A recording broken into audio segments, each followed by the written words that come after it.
fashion जी लागी कैसन जी देखे में लागे भी देसी के जैसन जी ई कौन फैशन जी लागी कैसन जी देखे में लागे भी देसी के जैसन जी एने ओने छेदबा देहिया होई परेशान एने ओने छेदबा देहिया होई परेशान नाक वाला सोना के सामान ओही ने पहनावे तारे जान ना ना हो जान नाक वाला सोना के सामान ओही ने पहनावे तारे जान आउच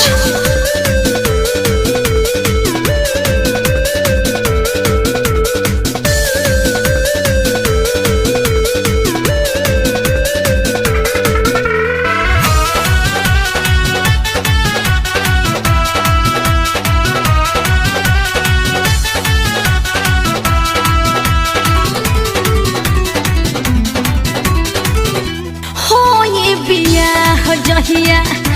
देखी भतार हो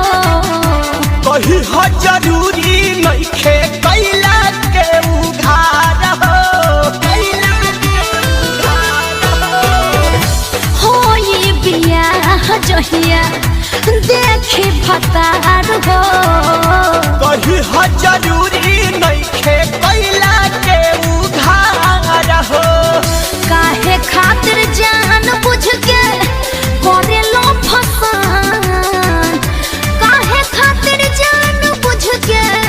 करे लो फसान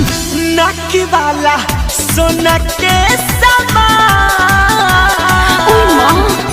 ओही ने पहनावे तारे जान आहो जान नक वाला सोना के सामान चल हट ओही ने पहनावे तारे जान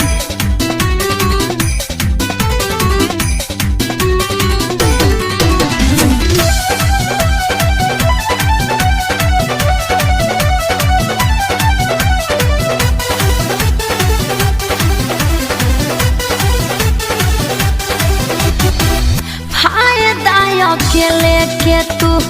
ले लो मजबूरी के रख दे तू मन धन कोलू पिसु न पूरी के पिसु न पूरी फायदा अकेले में तू ले लो मजबूरी के रख दे तू मन धन कोलू पिसु न पूरी के शक्ति रंजित कर से पर जाई निशान राती अप करबो ऐसे पर जाई निशान नक वाला सोना के सामान क्या बोलती हो